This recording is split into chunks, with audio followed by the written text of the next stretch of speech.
sa 1 Kabanata 10, talatang 7. Pero babasahin natin muna ang atin pong tekstong i-expound ko sa inyo. Ang 1 Gs, talatang 1 hanggang talatang 10. Yan, basahin po natin mula sa Mabuting Balita, Biblia. 1 Gs, talatang 1 hanggang talatang 10. Para makita natin yung usapan kung paano ipinakilala ni Jesus na siya ang pintuan.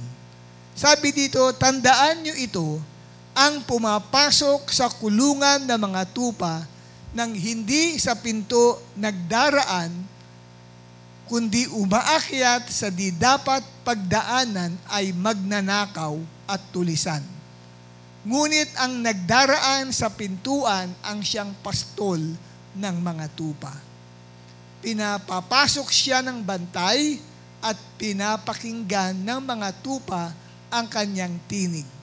Tinatawag niya ang kanyang mga tupa sa kani-kanilang pangalan at inilalabas sa kulungan. Kapag nailabas na, siya'y nangunguna sa kanila at sumusunod naman ang mga ito, sapagkat kilala nila ang kanilang tinig. Okay. Saan ba tayo? Verse 5.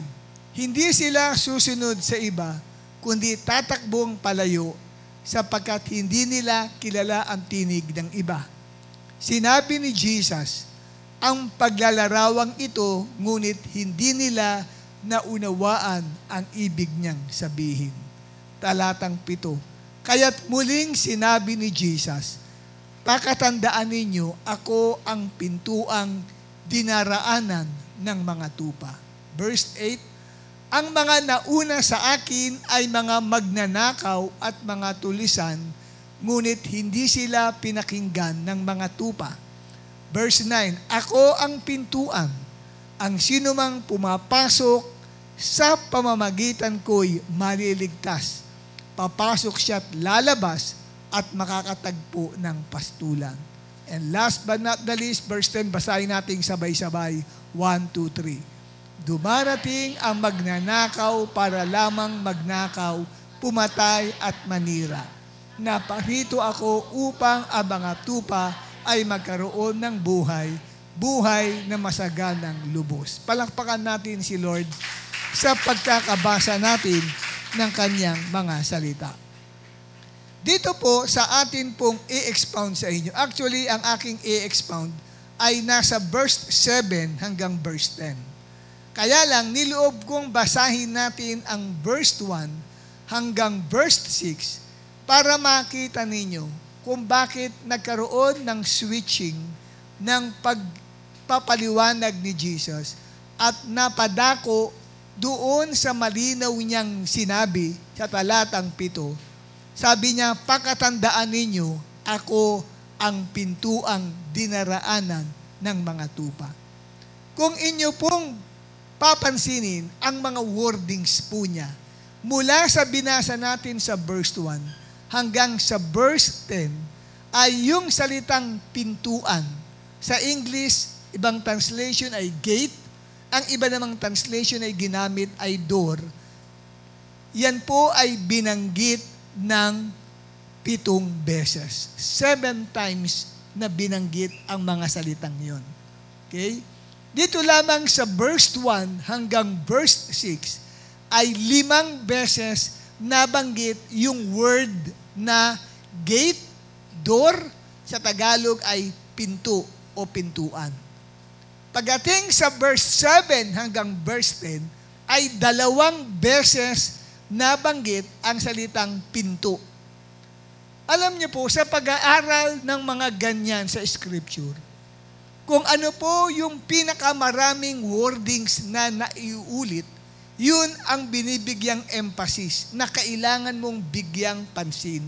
Pagtuunan mo ng atensyon o focus dahil nandun ang mensaheng ipinararating ng ating binabasa. So, ang message niya from verses 1 to 10 is about the door. Kasi nga, sa lahat ng mga wordings na inulit, siya po yung paulit-ulit. Sa makatuwid, mga kapatid, because of that, ang atin pong topic is, I am the door. Ang sabi ni Jesus, ako ang pintuan. Kung gumagamit kayo ng New International Version, ay gate ang ginamit niya. I am the gate. Pero kung gumagamit kayo ng ibang translation other than the NIV, ay door ang ginagamit. Sa Tagalog version ay pintuan. Yan. Ngayon, sa pasimula po kapatid, na makita ho natin dito, sa verse 6, pakita natin yung 1 to 6 na yan. Sa verse 6, sinabi ni Jesus ang paglalarawang ito. From verses 1 to 5 yun. Pagkatapos sa verse 6, sinabi ni Jesus ang paglalarawang ito, ngunit hindi nila naunawaan ang ibig niyang sabihin. So, nagbigay ang Panginoong Hesus ng mga salita o kataga na yung mga katagang yun ay hindi literal, kundi ito ay tinawag sa translation na figure of speech. Pwedeng metaphor o pwedeng analogy. Okay? Hindi siya literal, pero meron siyang spiritual meaning. Katulad ng sinabi niya sa verse 1. Ano ang sabi sa verse 1? Tandaan ninyo, ang pumapasok sa kulungan ng mga tupa na hindi sa pinto nagdaraan, kundi umaakyat sa di dapat pagdaanan ay magnanakaw at tulisan. So, may binabanggit dito sa English na sheep pen. Ito ay kulungan ng mga tupa. At ang sabi, sa kulungan yun ay mayroong gate o pinto yung kulungan ng mga tupa. At sabi ni Jesus, may mga tulisan o mga magnanakaw na pumapasok doon sa kulungan ng mga tupa at hindi dumadaan sa pinakapinto niya, kundi sa iba, gumagawa ng ibang daanan. Anong layunin? Para pagnakawan, kunin ang tupa. At ang sabi ng verse 2, nagdaraan sa pintuan yung pastol ng mga tupa. Verse 3 tayo, pinapasok siya ng bantay at pinapakinggan ng mga tupa ang kanyang tinig. Tinatawag niya ang kanyang mga tupa sa kanilang pangalan at inilalabas sa kulungan. Ano ang message na pinararating sa atin dito? Dalawa. Pintuan at patungkol sa isang pastol. Okay? Dalawa po yan. Na ang gustong ipakita ni Jesus, ang pinto at ang pastol ay iisa. Ang pastol, ibig sabihin ay shepherd. Okay? So, yung pinto ng kulungan ng mga tupa at ang shepherd o ang pastol ay iisa ang kahulugan. Para sa kanya yon. Ngayon, ang sabi, itong pastol, inilalabas niya ang kanyang mga tupa mula sa kulungan. At ang sabi, sinusunod siya ng mga ito sapagkat kilala nila ang kanyang tinig. Sa makatuwid, mga kapatid, ay ipinapakita sa atin ng ating Panginoong Diyos na buhay dito na napaka-importante pala na maintindihan at maunawaan nila na sa lahat ng mga tupa ng Panginoon ay iisa lang ang dapat nilang kilalanin bilang pinto at pastol sa kanilang buhay. At ipinakilala ni Jesus kung sino yun. Pagdating sa verse 6 and 7, pakita ho natin. Ayan o. Sinabi ni Jesus, pakatandaan ninyo, ako ang pintuang dinaraanan ng mga tupa. Ngayon, ipakita ko lang sa inyo ang isang short video na talaga pong hindi po pwedeng lukuhin at madaya ang tupa ng isang pastol. Kilala niya ang tinig ng kanyang pastol. Okay? Kung ikaw ay tupa ng Panginoon, hindi mo pakikinggan ang ibang pastol na nagsasalita sa iyo. Familiar ka sa tinig ng iyong pastol. Pakita ho natin at papanoodin natin sa kanila. Our family. And He knows us. How do we get to know Him? It's important to be able to know His voice so we can listen to it. So one way of doing that is we can pray. We can read the Bible, have the Bible read to us. We can go to church. Pastor Tim will teach us out of the Bible. And then also it's really important to be still and to be quiet so that you can listen. So then when Jesus does call us, we will follow Him. Are you ready? Girls! Girls! Come on!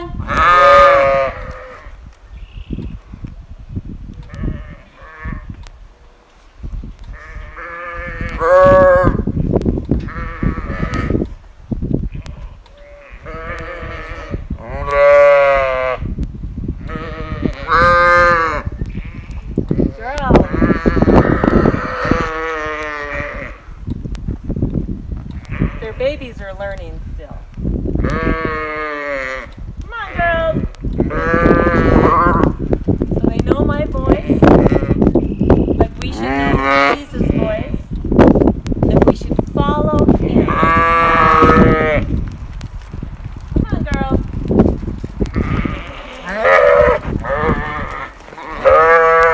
Have a great Sunday.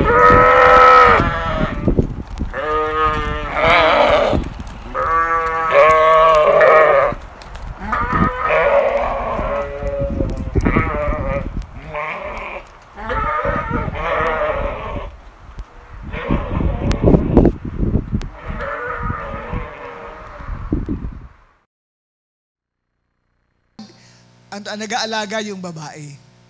Tinawag lang niya, lahat sumusunod na. Kasi nga, ang sabi diyan sa binasa natin, ay nakikilala ng tupa ang tinig ng kanilang pastol. Ngayon, kilala niyo ba ninyo kung sino ang pastol niyo? Walang iba kundi si Jesus. Narinig mo ba ang tinig niya? Sumusunod ka ba sa Kanya? Yun o yun. Kung hindi mo naririnig ang tinig ni Jesus, at hindi ka sumusunod sa Kanya, baka hindi ka kabilang sa Kanya. Dahil hindi mo naririnig ang tinig ng Panginoon. Okay. Ngayon, dito po ay ipinakilala ni Jesus ang sarili niya dahil hindi raw po nauunawaan ang ibig niyang sabihin ng kausap niya. Ang tanong ko, sino ang mga kausap niya dyan? Ha? Sino nagsabi mga disciples? Taas ang kamay. Sino nagsabi? Ha? Sino nagsabi dito, ang kausap niya dyan ay yung bulag na pinagaling niya sa John chapter 9.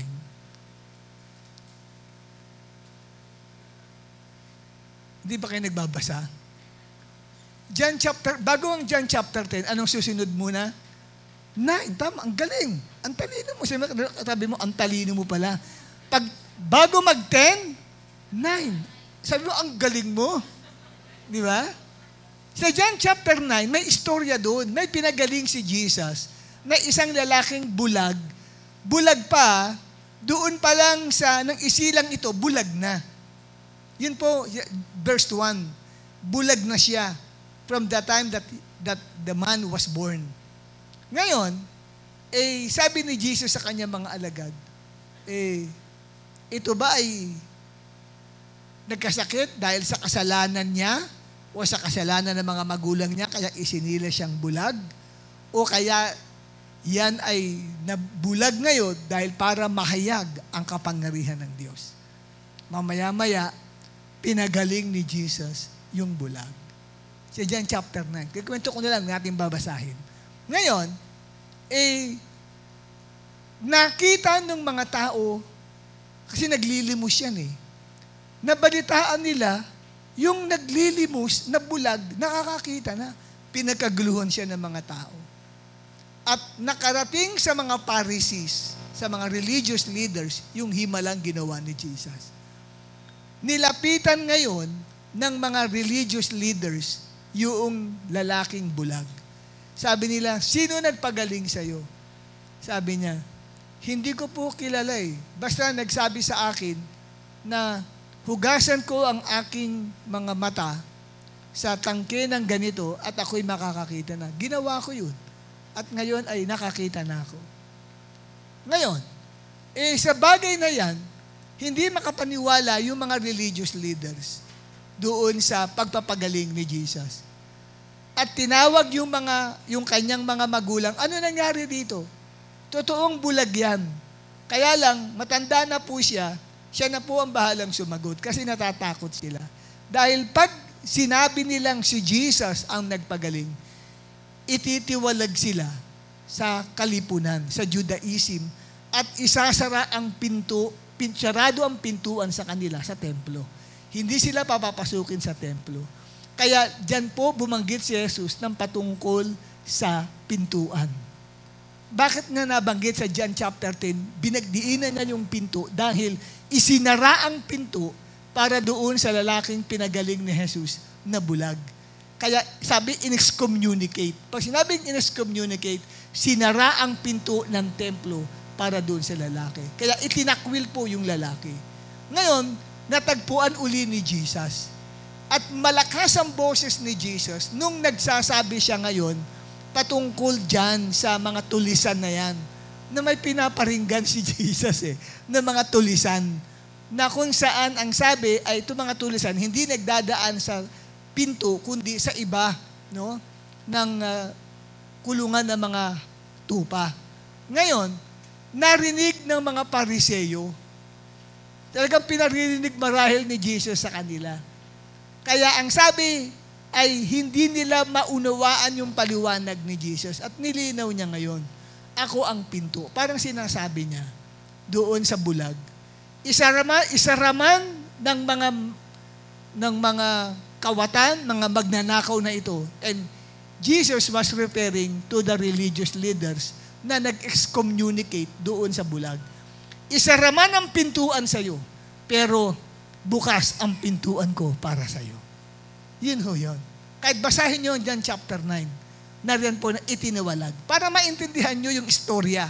Kasi mahirap po na basta tayo nagdi-deliver na hindi natin kinukuha yung pinaka-background ng kasaysayan ng usapan. Ngayon, nilinaw ngayon uli ni Jesus sa verse 7.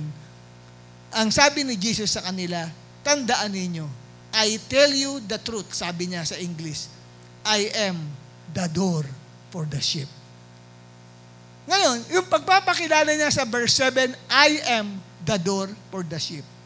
Pansinin po ninyo, yung salitang I am the door, yung salitang the, yan ay isang article. Sa mga nag-aaral dito sa English, mga mahuhusit magagaling sa English grammar dito, sino manggagaling? Taas ang kamay.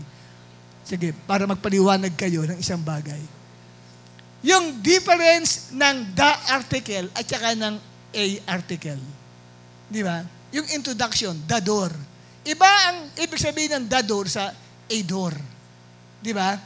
Yung the door, di ba, yan po kapatid ay definite article.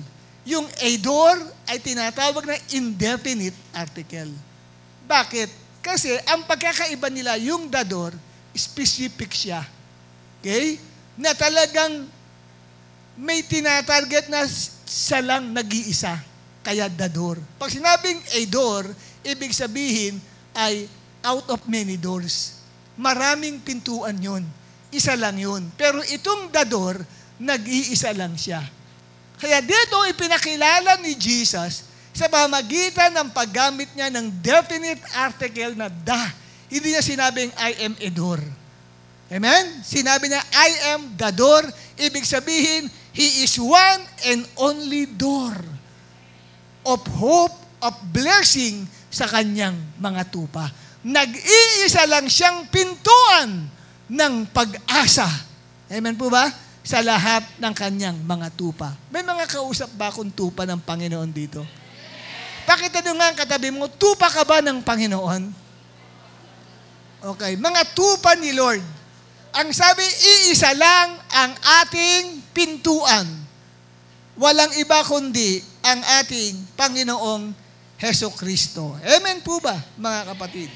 Kasi, mahalagang bagay na yan ay atin pong mabigyan ng pansin. Kasi, pero pwedeng marami nagkiklaim ng pagmamay-ari sa'yo. Uy, akin ka.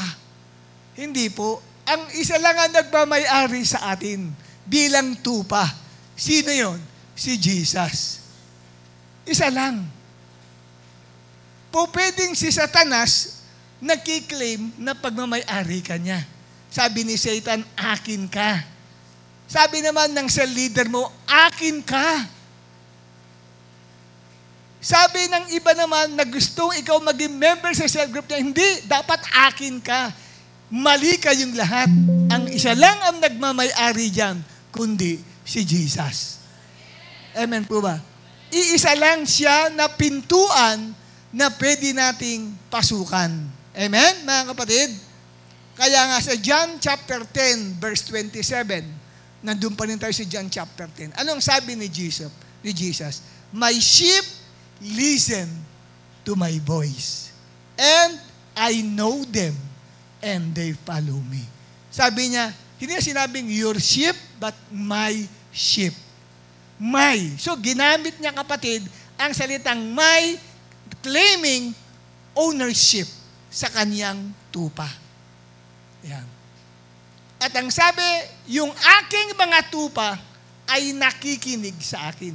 Kaya kung habang may nagpipits, kwento ka ng kwento sa katabi mo, baka hindi ka tupa ng Panginoon. Kasi ayaw mong makinig sa tinig ng Panginoong Jesus. Ginagamit niya kami mga pastor na nagpipreach, parang si Jesus ang nagsasalita. Unfortunately, nakapikit ka at tulog ka at may pinagkikwentuhan ka pa at nagsiselfone ka pa ngayon. Baka naglaro ka pa ng ML dyan habang ikaw ay nakaupo at nakikinig sa pangangaral. Amen po ba? At kwento ka ng kwento, baka rin nangungutang ka sa katabi mo. Mamaya na muna yan. Makinig ka muna kung ikaw ay tupa ng ating Panginoon. Amen? Ang sabi, ang aking tupa ay nakikinig sa akin at kilala ng Panginoon kung sino ang nasa Kanya. Kilala niya kung si Satanas ang nagmamay-ari sa'yo, kilala ni Jesus kung siya ay o ikaw ay Kanya. Amen? Yan po. Ngayon, pinakilala ni Jesus ang sarili niya bilang nag-iisang pintuan. Tinawag ko siyang pintuan ng pag-asa. Bakit kamo? Sapagkat may tatlong bagay na itinuturo si Jesus dito sa John chapter 10, verse 7 hanggang 10, na kung tayo raw ay papasok sa pintuang yun, kung kikilalanin natin si Jesus bilang ating pastol, may tatlong bagay na ipararanas ang Panginoon sa atin. Ano po yung una? Una po sa John chapter 10, verse 9b. Lundag tayo sa verse, yan. Ang sabi ng verse 9, ako ang pintuan. Ang sinumang pumapasok sa pamamagitan ko'y maliligtas. I am the door, and whoever enters will be saved. Yun ang sabi ng Panginoong Jesus. So, ano ang unang pagpapakilalang itinuturo sa atin patungkol sa pagiging pintuan ni Jesus? Ibig sabihin, si Jesus ang nag-iisang pintuan ng kaligtasan. Siya ang nag-iisang pintuan ng kaligtasan. The only hope, the only door of hope of our salvation. Marami sa atin, pag salvation ang pinag-uusapan, ang karakarakang sumasagi sa isip natin ay yung kaligtasan ng kaluluwa mo na hindi ka na pupunta sa impyerno, kundi sa langit. Hindi pala yun lang ang meaning ng salitang maliligtas. Sa English ay tinranslate na save. Pero sa wikang Griego niya o wikang Greek ay zozo. S-O-Z-O. Sozo. Okay? Yun ang Greek word niya. Na ang kahulugan niya, meaning niya ay deliverance, meaning niya ay freedom, meaning niya ay to rescue. Ayan. Yun po ang kahulugan. Tatlo ang pwede niyang kahulugan na salitang maliligtas. Ngayon, alam niyo po ba na si Jesus, nang siya ay pinaglilihi pa lamang ni Mary sa kanyang sinapupunan, ay nagpahayag na ang anghel kay Joseph na yung dinadala sa sinapupunan ni Maria ay tatawaging Jesus. At ang sabi ng Matthew 1:21, because He will save His people from their sin. Yung salitang save na yun ay zozo. Yun din yung Greek word na ginamit sa John 10 verse 9 na maliligtas. So, ang kahulugan po nun, kapatid, na zozo na yun is about freedom from sin. Kalayaan sa kasalanan. So, kung si Jesus ay kikilalanin mo bilang tunay na nag-iisa lamang na daan, kasi isang pintulang isang pintulang daan para ikaw, kapatid, ay makalaya sa kasalanan, mararanasan mo yun sa iyong buhay. Maraming mga kasalanang ginagawa ang tao. Yung iba sa atin, lihim na kasalanan. Yung iba ay hayagang nagagawa ang kasalanan. May ibang gumagawa ng kasalanan, gusto na nilang ayaw nang maulit yun. Ayaw ko na nito. Kaya lang parang hindi nila kayang pigilan ang sarili nila sa paggawa ng kasalanan. Paulit-ulit nilang nakukumit. Pero pag nakumit nila, iiyak, Lord, ayoko nito Tapos, wala pang ilang segundo, gagawin na naman, parang gusto mong makaranas na magbago ng buhay mo. Alam nyo, kapatid, ang solusyon dyan ay itong pinapakilala ko sa inyo. Na ang sabi, ang sinumang pumapasok sa aking pinto, siya yun, o pumapasok sa akin, ay makakaranas ng kalayaan sa kasalanan. Maging sa bisyo, kung alipin ka ng bisyo, makakalaya ka. Kailangan mo lang pumasok sa kanyang pagkalinga. Yung pagpasok sa pinto, ito po yung pagkilala mo kay Jesus bilang Panginoon at tagapagligtas ng iyong buhay. Papasok ka sa pintuang iyon, kapatid, na mararanasan mo yung tinatawag na deliverance or freedom from sin. Kasi ang sabi nga sa Mateo 1:21, ang pangalang ibibigay mo sa kanya ay Jesus kasi ililigtas ka niya sa iyong mga kasalanan. So, makakaroon ka ng kalayaan na yung dating ginagawa mo, magulat ka, 5 taon na, 10 taon na, hindi mo na uli nauulit pa. Nakuha nyo? Na pag naalala mo, dati ginagawa ko yun nun May nakikita kang ginagawa ng mga ibang tao, dati ganyan ako nun nasasabi mo pa sa kanila. Hindi mo na nagagawa. Ilang taon na, maaari sabihin mo, 30 years ago na, dati ginagawa ko yan. Ang tanong, paano ka nakalaya? Kasi pumasok ka sa pintuan at ang pintuang yun, walang iba kundi si Jesus. Hindi si Jesus isang relihiyon. Ulitin ko, Jesus is not a religion. Si Jesus ay isang divine person. Hindi siya isang relihiyon. Maaring ginagamit ang pangalan ni Jesus sa isang relihiyon. O nakalagay, Jesus Christ Church. No? Pero hindi si Jesus isang relihiyon. Kasi ang salitang Jesus Christ is not a religious term. Kahit mag-research ka, i-google mo yan, wala ka makikita na ang salitang Jesus Christ is a religious term. Anong term yan? Kingdom terminology ang salitang Jesus Christ. Kasi yung salitang Christ, yan po ay pagiging isang hari. Hindi ho yan, meron ba naman sa relihiyon na hari? Di ba wala? Sa kingdom yun eh.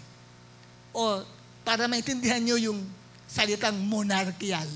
Katulad sa UK, United Kingdom, di ba? Meron pa rin silang monarchical, kaya may hari sila. Sino ang bagong hari sa United Kingdom ngayon? Si King Charles. Dati si Prince Charles. Sino dating asawa ni Prince Charles? Mga marites dito? Ha? Si Princess Diana, yung namatay. Yun ang dati. Di ba? Dating asawa ni Prince Charles. Ngayon, namatay na kasi yung mother niya na si Queen Elizabeth, na asawa ay si King Philip, patay na pareho, siya ngayon ang humalili dahil siya yung panganay. At siya ay nakoronahan na nakaraan lang buwan bilang hari ng Inglaterra o ng United Kingdom. Ayan. Sa isang relihiyon ba may hari? Wala po eh. Di ba? Monarchical eh. Kaya nga ang salitang Jesus Christ is not a religious term. Hindi po termino ng relihiyon. Si Jesus ay hindi nagpunta sa mundong ito para magtatag ng relihiyon. Nagpunta siya dito para magtatag ng kaharian niya. Kaya gusto niyang pagharian ang buhay ng bawat isa sa atin. Amen. Tignan mo katabi mo, mukha ba siyang kaharian? Kasi ang buhay natin ay isang kaharian. At gusto ni Jesus siya'y maging hari sa buhay mo. Kaya ang buhay mo ay isang kaharian. Tignan mo katabi mo. Di ba? Sabi mo sa kanya, ikaw ay isang kaharian. Kaya umayos ka ng upo mo kung isa kang kaharian. Meron ba namang isa kang kaharian, ang upo mo na kagano'n ka lang? Di ba? Dapat iba. Di ba? Tsaka wala kapatid na kabina ka sa isang kaharian, umupo ka nga, mamaya-maya, walang ganun. Di ba? Parang ang dating mo kapatid ay isang hari. Kasi ang hari, nasa puso mo eh. Sino ang hari? Si Jesus. Naintindihan niyo po ba ako, mga kapatid? Ayan. Kaya ang tao po, kapatid, ay nakararanas ng tunay po na kaligtasan. Ngayon, ang kaligtasan ay hindi lamang tumutukoy sa freedom from sin, kundi tumutukoy din ang kaligtasan sa recovery from disease. The meaning of sozo o yung maliligtas sa Tagalog, sa English ay to be saved, is to recover from disease or from sickness. Kaya ang lawak po ng ibig sabihin ng salvation. Tayo kasi pag sinabing mag-preach ka ng salvation, share mo yung Romans 6:23. Wala ka nang sasabihin doon kung dapat may duduktong ka pag sineshare mo. Kailangan mo si Jesus. Kung may sakit ka, lumapit ka sa Kanya. Kaya nga sa yung mga Kristiyano, kung may sakit ka, hindi pwedeng absent ka. Dapat nasa present ka pa rin. Kasi si Jesus ay nagpapagaling hanggang ngayon. Hindi excuse yun. Mababasa nyo sa Bible, lahat ng may sakit, dumadalo sa gawain ni Jesus. Nabasa nyo ba yung punong-puno na isang bahay, Mark chapter 2? At ang sabi nga, may hindi makalakad, dinala pa sa gawain ni Jesus. Kasi kung ang paniniwala mo, pag may sakit ka, hindi ka gagaling, pag dumalo ka sa gawain, hindi malinaw ang aral na tinanggap mo patungkol sa mensahe ng salvation. Kasi ang salvation does not only mean freedom from sin, but also recovery from sickness and disease. That's the meaning. May reference akong ipapakita po sa inyo. Ito po ay sa Matthew chapter 8, verse 25. Sa Mateo 8:25.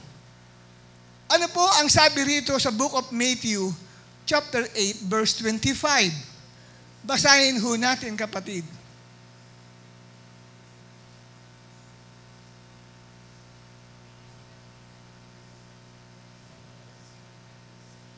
Sorry, hindi pala yan. Matthew 9:21.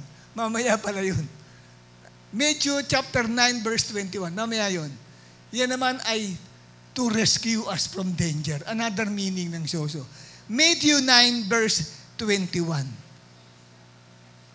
Ito po, patungkol sa isang babae na inaagasan 12 taon ng dinudugo. Nagkaroon ng menstruation. Sa mga babae dito, sino dito mga nagme-menstruation pa, mga babae? Na? Misan ilang araw, tumatagal lang yung menstruation nyo. 1 week yung iba, 5 days. Meron ba dito 12 years? Pagka umabot ng 12 years, walang tigil, malamang namumutla ka na. At saka maaaring may cancer ka sa cervix. O kaya, totoo yan, may cancer ka sa cervix. Kaya ang tawag ay cervical cancer. Yung mga napuntahan ko na mga may cervical cancer na babae, diyan sa Jose Reyes Memorial Hospital, ang dami mga nakapila lahat doon, mga namumutla. Ang sasakit ng kanilang mga pusong, dinurugo sila. Tanungin mo, 10 taon na. Tapos sabi, bakit? May nakitang bukol sa kanilang cervix mismo. Cervical cancer ang tawag. So yung babaeng ito, malamang may cervical cancer. Nabalitaan niya si Jesus ay nandoon sa kanilang lugar. Ano ang sabi ng Mateo 9:21? Sinabi ng babae sa sarili, mahawakan ko lang ang damit niya. Sa translation ng Tagalog, gagaling ako. Pag tinigan mo sa English, if I will touch the hem of His garment, I will be whole. Tingnan mo ang Greek word nun, zozo pa rin. Pag tinigan mo yung Greek word niya ay zozo. Samantalang yun yung ginamit sa John 10:9, ang papasok sa aking pintuan ay maliligtas. Zozo pa rin ang Greek word niya. So, yung zozo, ang daming kahulugan. So, hindi lamang freedom from sin, kundi recovery from sickness and disease. Nung mahipo nung babae, ang laylayan ng damit ni Jesus, ano ang sabi? Naramdaman niyang magaling na siya. Huminto ang kanyang pagdurugo. Naligtas siya mula sa sakit at karamdaman. Amen po ba? Kaya si Jesucristo, kapatid, ay nagpapagaling. Kaya the more na alimbawa na pilayan ka, huwag mong sabihin sa leader mo, leader, di ako makakadalo kasi may pilay ako. Tapos sasabihin ng leader, hindi, dapat ka nga pumunta. Dahil si Jesus, hindi lang nagliligtas ng kaluluwa, nagpapagaling ng ating mga sakit at karamdaman. Ganun dapat. Kaya yung iba, paniniwala lang nila, nagliligtas lang ng kaluluwa, hindi nagliligtas mula sa karamdaman. Kaya pag may sakit, tingin nila, excuse. Basahin nyo sa Bible. Lahat ng taong may sakit, hinahabol siya kahit saan siya pumunta. Dito sa atin, pag may sakit, excuse. Mali, baligtad. Kasi nga, hindi ganoon ang naging paniniwala patungkol kay Jesus.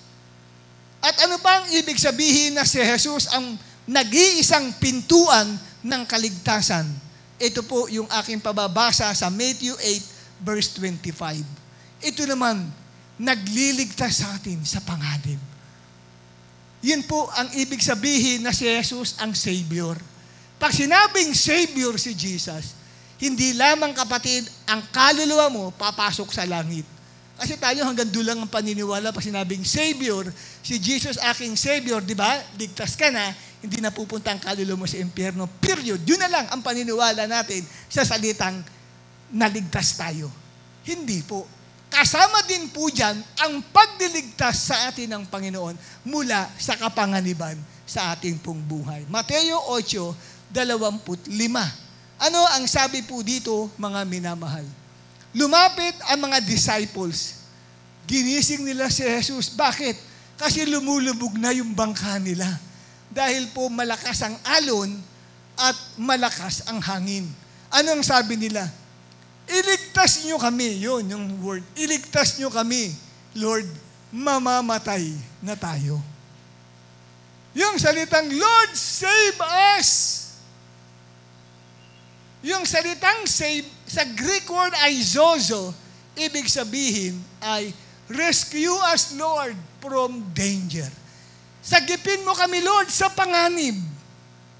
Ilang beses, kapatid, na nasa natin na tayo ay malagay sa panganib, pero iniingatan pa rin tayo ng ating Panginoon. Diba? Uuwi ka gabing-gabi na. At nakauwi ka safe and sound na hindi ka na-hold up, hindi ka na-kidnap, hindi ka na-rape. Pasalamatan mo si Lord. Siya kasi ang ating pintuan. Amen po ba? Samantalang mababasa mo at mapapakinggan mo sa TV, sa radyo, ang dami po hindi nakakauwi ng buhay. Amen? Yung iba nagpaalam lang, nautusin lang bumili ng suka, hindi na makita. Si Ining. At kinabukasan nilang nakita na yung bata ay patay at ni-rape. Di ba? Ang daming ganun. Samantalang ikaw, nakakauwi ka na ng alauna na madaling araw, buong-buo ka pa din. Kasi meron kang pintuan ng kaligtasan, walang iba kundi si Jesus.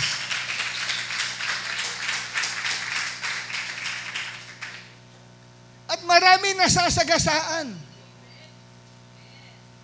Naalala ko yung nagdadrive ng malaking truck, sinagasaan ba naman yung isang di ba, napanood di ba yun? Yung isang driver din po ng isang parang delivery. Siguro pinag-awayan nila yung pwesto, bumaba. Nainis yung driver ng truck. Di, inandar niya.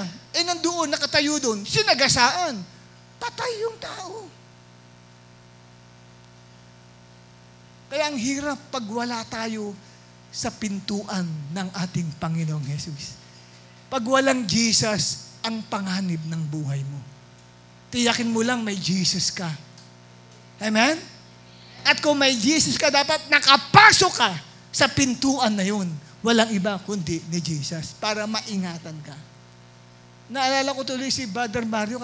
Sana hindi si Brother Mario nakasagasa na yun. Purihin ang Panginoon. Kasi, di ba, malalaking truck ang dinadrive nito eh. Tayo ka nga, Brother Mario. Sige. Yan, si Brother Mario. Mura sa Delpan natin. Ang laking truck kung dinadala niyan.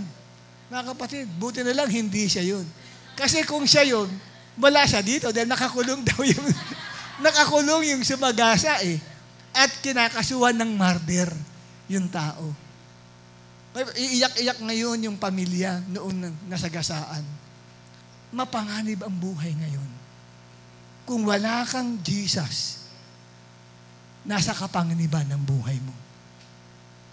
Amen? Kaya sabi mo sa katabi mo, kailangan mo si Jesus sa buhay mo para maingatan tayo. Kasama din ba dyan sa salitang salvation, yung tayo ay inililigtas sa mga mabibigat na mga problema sa buhay? Yes. Tingnan natin kapatid ang Mateo 14, talatang 30. Ito naman si Peter. Si Peter, nang makita niyang malakas ang alon at malakas ang hangin, lulubog na siya sa dagat na yun. Nakalimutan niyang siya pala'y marunong lumangoy dahil sa nervyos. Dahil mangingisda si Pedro, lumaki yan si Peter sa dagat. Kung lumaki ka sa dagat at ikaw ay fisherman, tiyak napakagaling mong lumangoy. Pero nung tayo na makita mong gabundok yung alon at grabe yung ihip ng hangin, natataklob sa iyo, nakalimutan niya na siya pala ay isang fisherman. Ano ang nasabi niya? Lord, save me.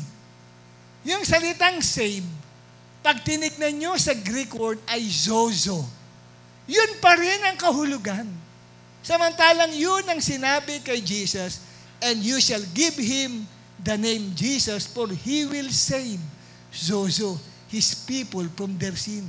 So yung salitang zozo na Greek word ay ginagamit sa iba't ibang larangan ng buhay sapagkat si Jesus ay hindi lamang nagliligtas ng ating kaluluwa, siya rin naman ay nag-iingat sa atin.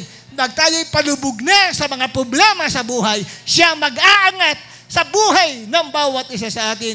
Parang gusto na natin gumibap, gusto natin bumigay sa mga problema, gusto mo na magpakamatay, gusto mo na kapatid na takasan ang mga problema sa buhay. nariyan si Jesus para tumulong sa iyo. Amen?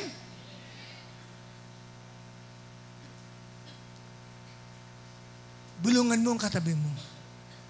Para ka bang lutang? Pakibulungan mo nga, para ka bang lutang?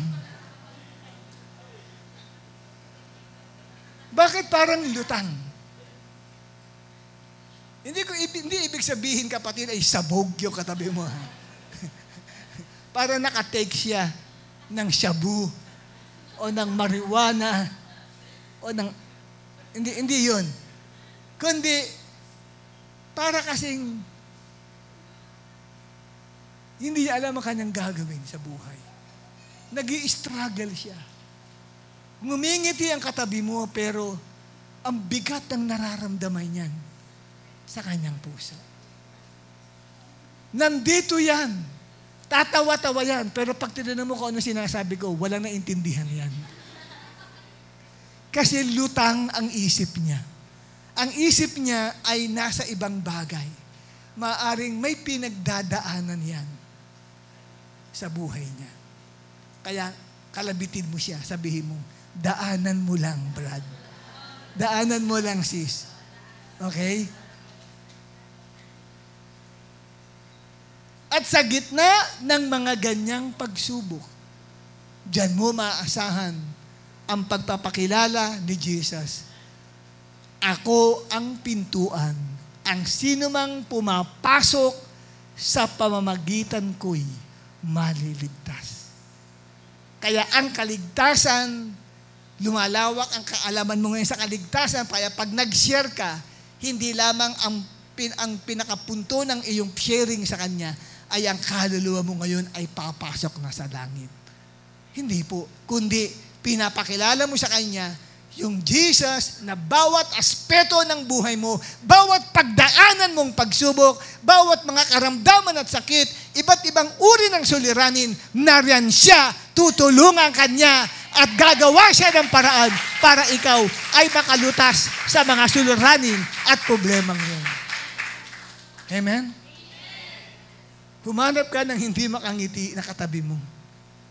Tingnan mo, kung yan ay nakasimangot at maaring lutang na lutang yan. Nakatulala. Tingnan mo kung may nakatulalay na katabi mo. Natutulala sa problema niya sa buhay. Amen, mga kapatid. At ang ikalawa na pagpapakilala ni Jesus na siya ay pintuan, ang sabi sa verse 9b, papasok siya at lalabas at makakatagpo ng pastulan. Grabe ang gawain ng pintuan.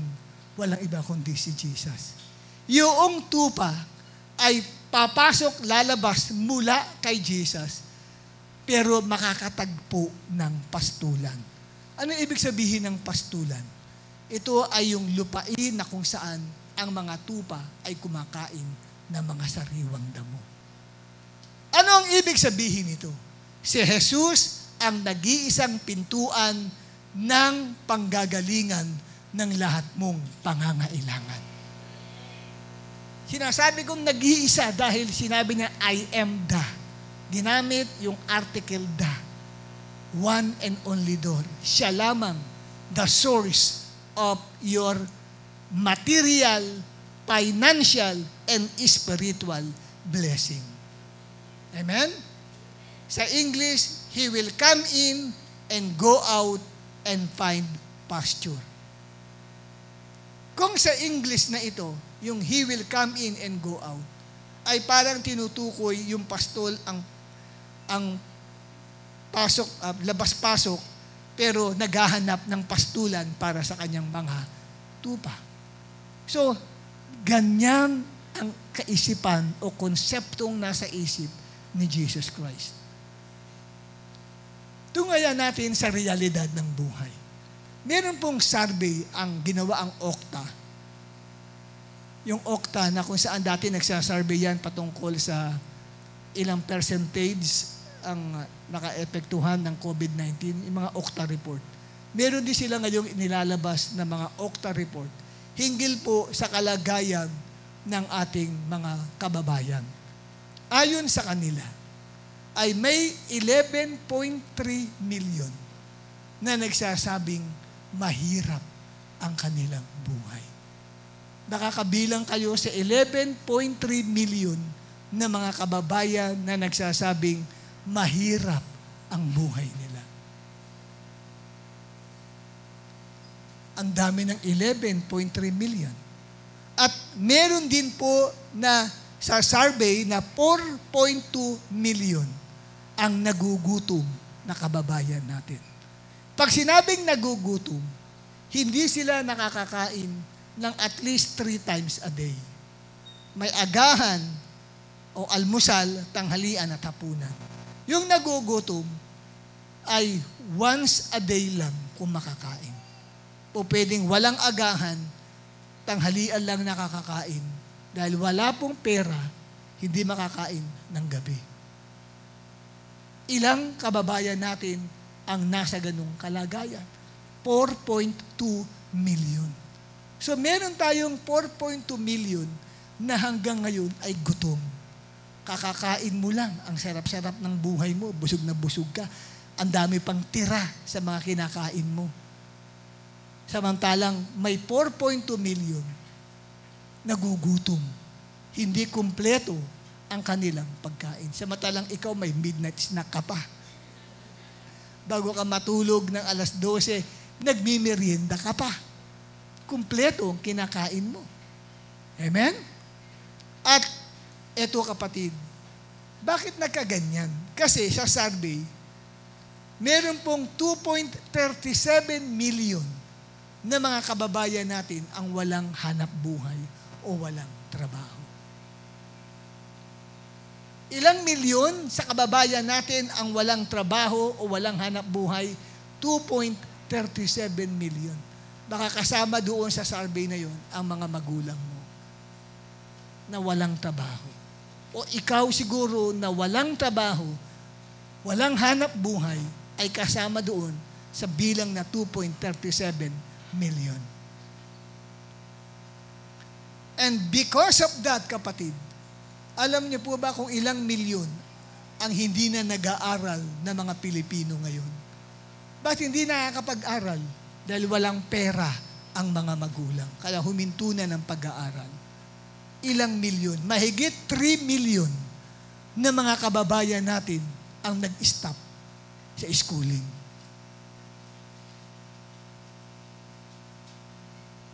Nakikinig ka ba sa kalagayan ng lipunan natin?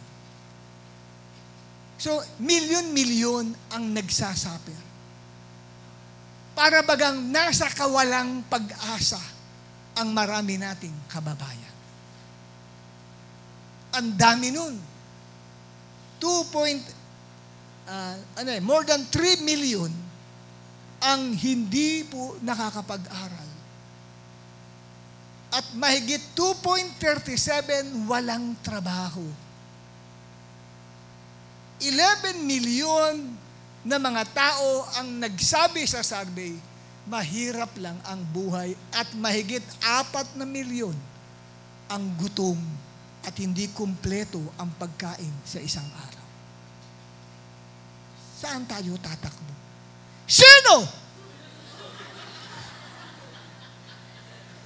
ang pwede nating maging pag-asa sa buhay? Anong sabi kapatid? Sa 1Gs 9b, papasok siya at lalabas at makakatagpo ng pastulan. Pag si Jesus ay kinilala mong pintuan ng iyong buhay, maghahanap siya ng pastulan para sa iyo. Ma-provide ang iyong mga pangangailangan. Amen po ba? Tapat si Lord. Lumapit ka sa Kanya at magbibigay siya ng inspirasyon sa puso mo na ikaw ay hindi mananatiling standby habang buhay. Hindi ka mananatili, kapatid, na ikaw ay out of school habang buhay. Hindi ka mananatili sa ganyang kalagayan na naghihirap ang buhay. May pag-asa ka kay Jesus, pwedeng umunlad ang buhay mo.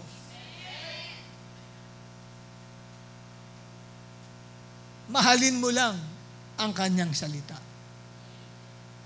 Huwag lang tayong tagapakinig lamang at hindi tagapagpatupad. Habang tagapagsulat lang, nakikinig ka lang, paglabas mo rito, para wala ka nang napakinggan. Kailangan isa puso mo yung salita na naririnig mo. Bakit? Kasi ang salita ay si Jesus. Isa, talatang isa. Ang sabi, in the beginning was the Word, and the Word was with God, and the Word was God. The same was in the beginning with God, and without Him was not anything made that was made. At sino yun? Si Jesus. Siya yung salita. Habang nakikinig ka, tanggapin mo ang salita ng Diyos. Ito ang magbibigay ng pag-unlad sa puso mo. Kaya binilinan si Josue, huwag mong kaliligtaang basahin ang aklat ng kautusan. Ito'y iyong pagbulay-bulayin araw at gabi upang matupad mo ang lahat na nasusulat dito nang sa gayon ay giginhawa ka at magtatagumpay sa iyong buhay. Amen po ba? Mahalaga yan sa atin. Kaya pumasok ka, kilalanin mo si Jesus bilang pintuan ng iyong buhay.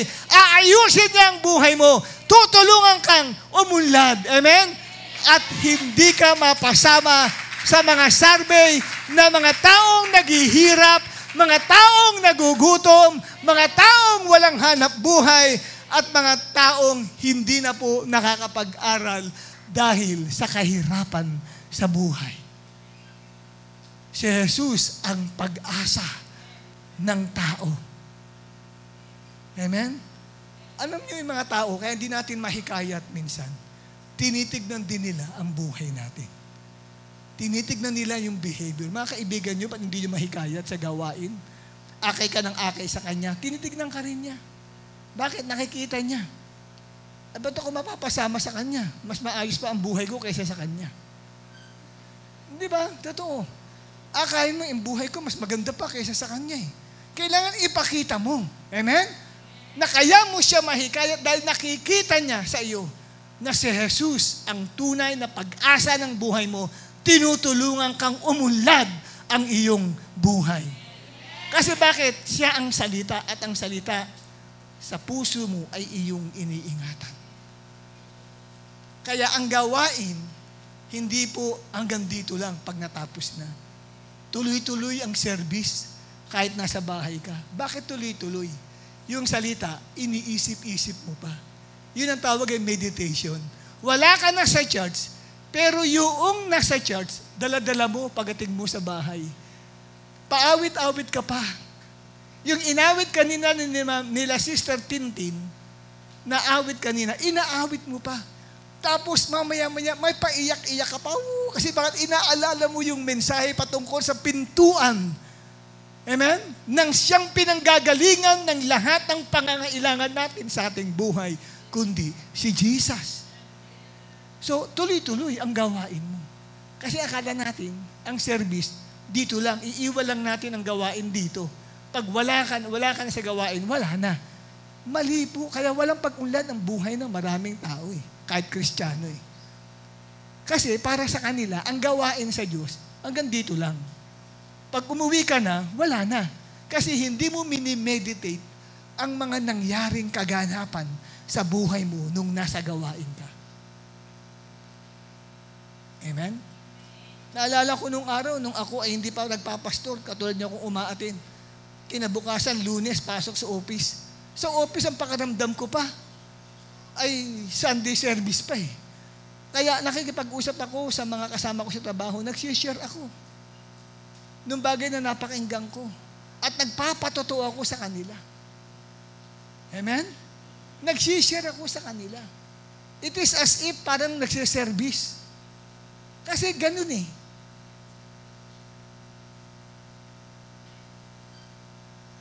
Inuulit ko sa kanila ang gawain. Amen?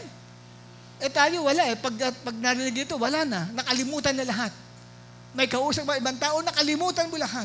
Kaya walang nangyayari sa buhay natin. Dapat pumasok ka sa pintuan ni Jesus Christ. At ang ikatlo, siya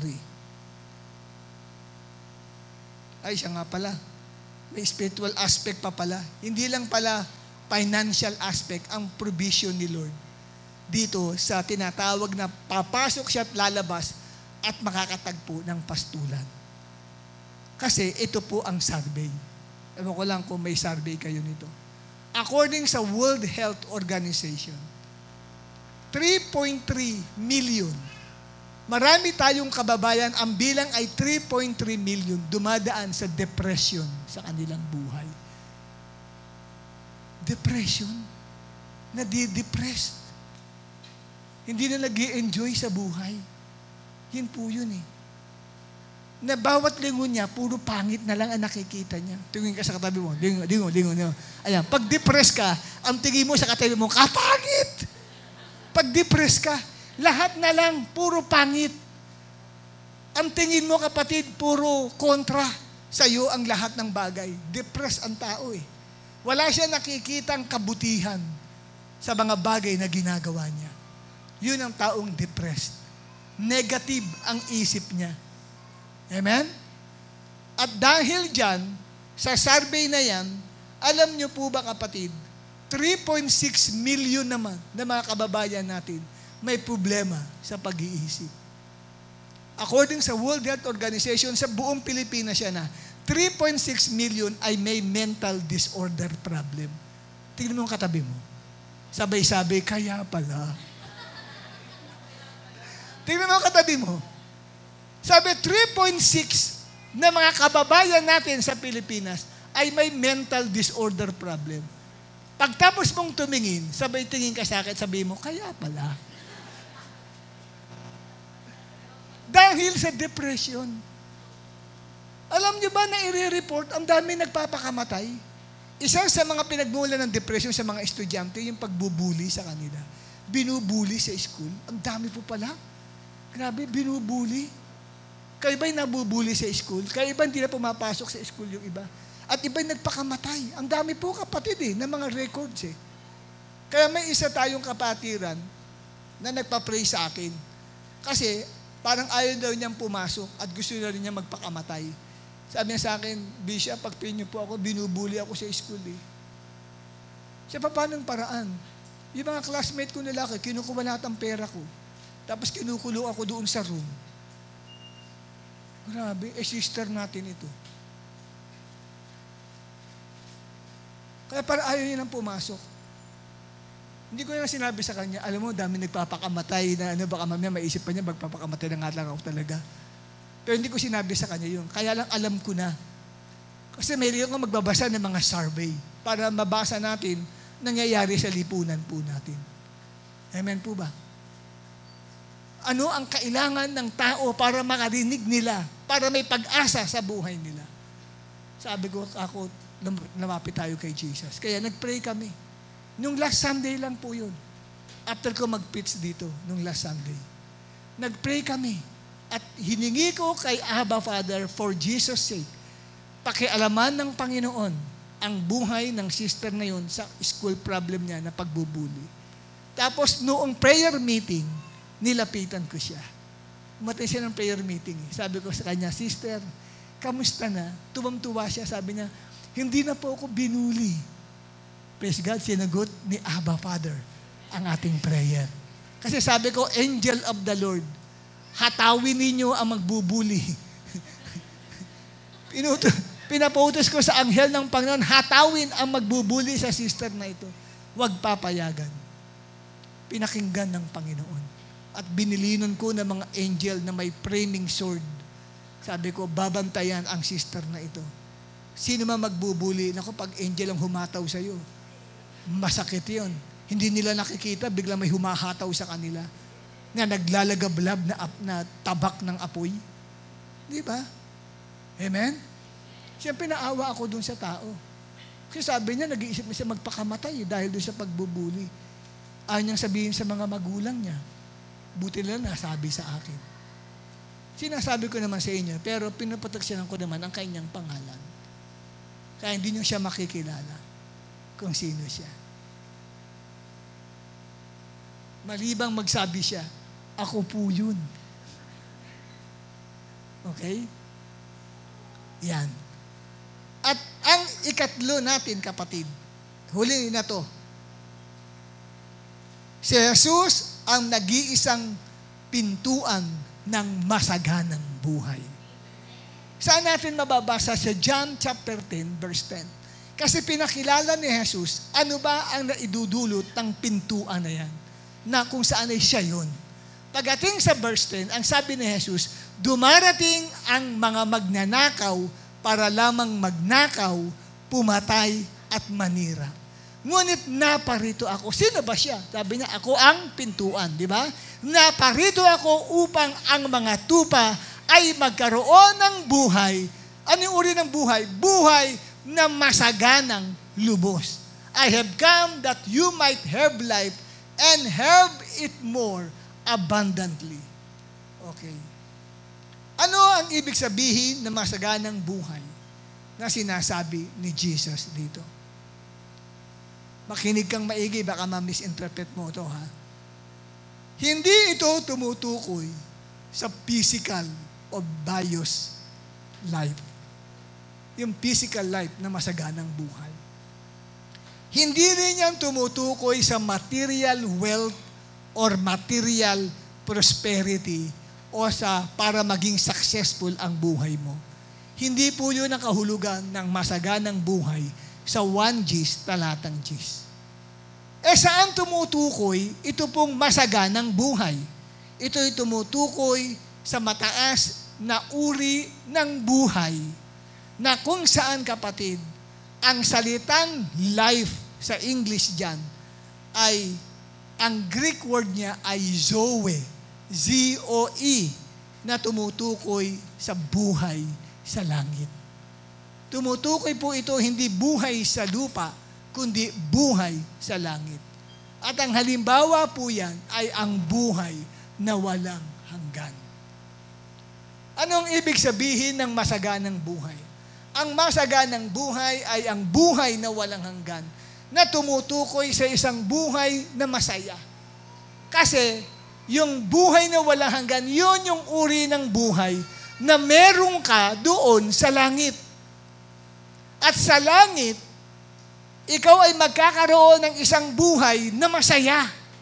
Wala ng kalungkutan, wala ng pagluha, wala ng pain, wala ng paghihirap kang mararanasan sa buhay mo. Yun po yung buhay sa langit. Ang tawag ay buhay na walang hanggan. At ang ikalawa, ang eternal life o abundant life ay tumutukoy sa buhay na puno ng kaligayahan, sa English ay happiness. Pagdating sa langit, at meron kang buhay na walang hanggan, malilimutan mo ang lahat ng kabiguang naranasan mo dito sa lupa. Malilimutan mo ang lahat ng kalungkutang pinagdaanan mo at nadama mo nung ikaw ay nasa ibabaw ng lupa. Magiging maligaya ang iyong puso. At yung abundant life, zoe sa Greek word, ito ay buhay na puno ng kapayapaan. Dito sa mundo, may pangamba o takot ka pa. Minsan, kapatid, ay nawawalan ka ng kapayapaan. Kinakabakabahan ka pa. Nag-iisip-isip ka pa. Pero ang abundant life o buhay na masagana sa langit ay there is a total absence. I repeat, total absence of worry, total absence of fear, total absence of doubt, total absence of unbelief. Lahat na mga bagay na makapagpapagulo sa isipan mo ay wala na pagdating sa kaharian ng Diyos. Yun yung masaganang buhay na sinasabi, kapatid, kung tayo ay papasok sa pintuan at ang pintuan na yan ay nag-iisa lang. Kaya isa lang ang daan ng kaligtasan. Wala nang iba pang daan para maligtas ka. Sino nakaka-recite dito sa John 14 verse 6? Sino gusto mag-recite? John 14:6.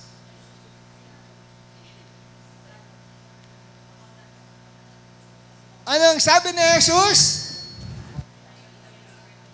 Ako ang daan at ang buhay. Hindi. Katotohanan mo na. Ako ang daan, ang katotohanan at ang buhay.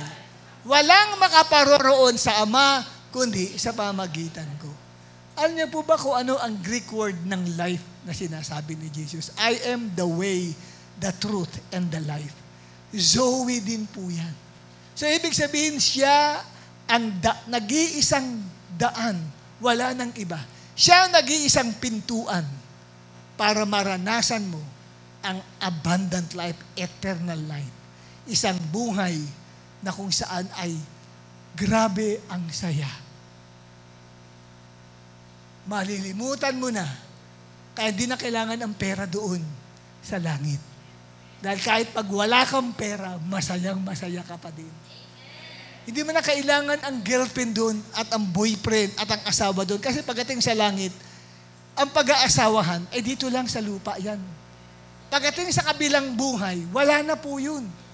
Magtuturingan na lang po tayong brothers and sisters in the Lord. Pagdating doon, hindi ka na malulungkot dahil wala ka ng asawa, wala pang boyfriend, walang girlfriend, punong-puno ka ng kaligayahan.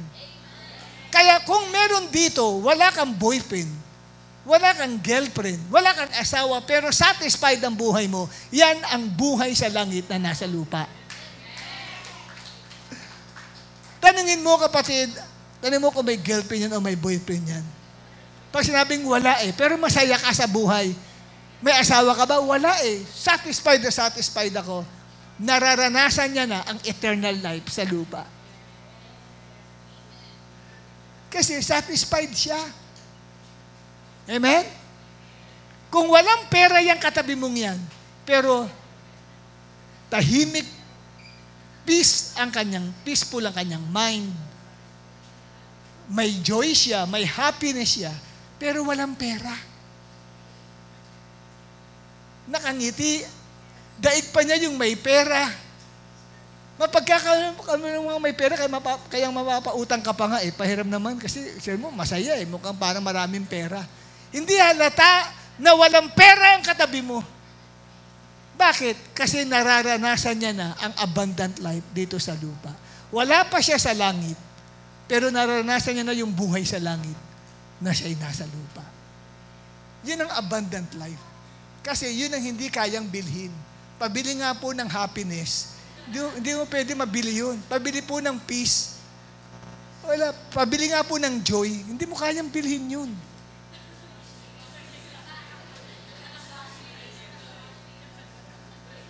Pwede yung joy dishwashing daw, bibili mo. Pero yung joy na talagang sa puso mo na kahit ang dami-dami mong pinagdadaan ng problema, parang wala kang problema.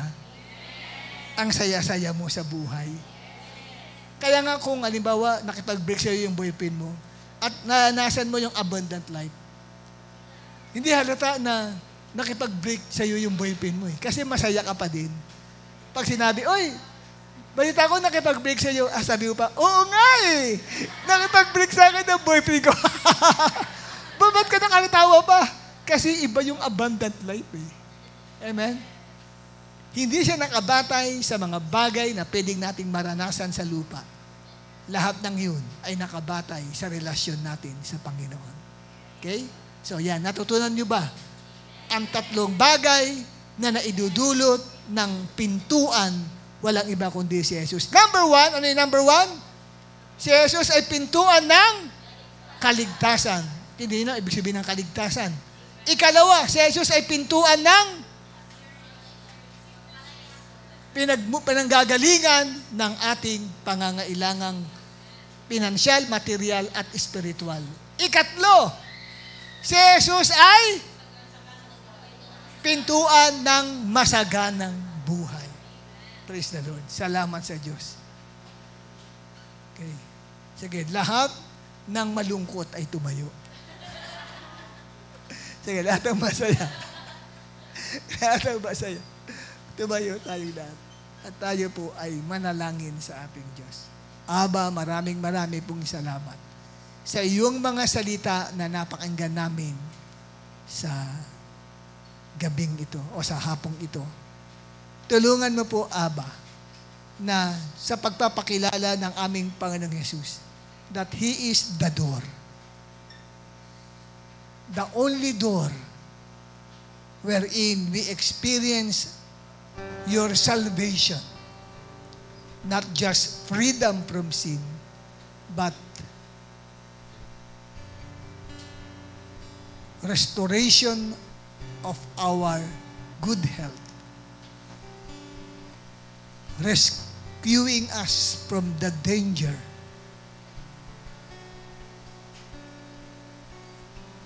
To survive from a bad storms of life. Lord, salamat. Nariyang ka bilang aming tagapagligtas. Sa bawat aspeto ng aming buhay, iniingatan mo po kami. Salamat din po sapagkat ikaw ang pintuan ng pinanggagalingan ng aming mga pangangailangan. You are our door of provision. Salamat po, Abba Father. For Jesus' sake, tinutulungan mo po kami sa hirap ng buhay ngayon sa aming bansa. Ang dami, milyon-milyon na mga naghihirap naming kababayan, milyon-milyon ang mga kababayan naming walang trabaho, mga naguguto, mga nagsisipaghinto sa pag-aaral, pero Lord, nakakaranas pa rin kami ng iyo pong pag-supply sa lahat naming pangangailangan. Tinutulungan mo pa rin kami, Abba Father. At ang ikatlo, O Diyos, ay binubuksan mo sa amin ang isang bagong kaisipan na kayo lamang ang nag-iisang pinto ng masaganang buhay. Lord, walang ibang pwedeng maging daan para kami ay pumasok sa iyong kaharian. Walang ibang pintuan para maranasan namin ang eternal life, kundi nasa sa iyo po lamang. Salamat po. Tulungan mo kaming magtiwala sa aming Panginoong Hesukristo na sinasabi sa kanyang mga salita, but these are written so that we may believe that Jesus is the Christ, the Son of God, and that by believing, we may have life in His name. Salamat po sapagkat sa pamagitan ng aming pananampalataya kay Jesus, meron kaming Zoe life, meron kaming abundant life, meron kaming eternal life. Salamat po. Pumikit ang bawat isa. Kung nais niyong tanggapin ang abundant life sa hapong ito, pwede kayong sumunod sa prayer na ito. Sabihin mo nang may malakas na tinig and from the bottom of your heart, Panginoong Jesus, binubuksan ko ang aking puso. Tinatanggap ko ang mensaheng napakinggan ko sa hapong ito. Ikaw ang aking pintuan ng kaligtasan. Ikaw ang aking pintuan ng masaganang buhay. Ako'y sumasampalataya sa iyo at tinatanggap kita bilang Panginoon at tagapagligtas ng buhay ko. Mula sa hapong ito, maglilingkod ako sa iyo. Habang ako'y nabubuhay, tulungan mo rin ako na mailigtas sa iba't ibang problema sa buhay sa pangalan ni Jesus. Amen. Palakpakan natin ang ating Panginoon.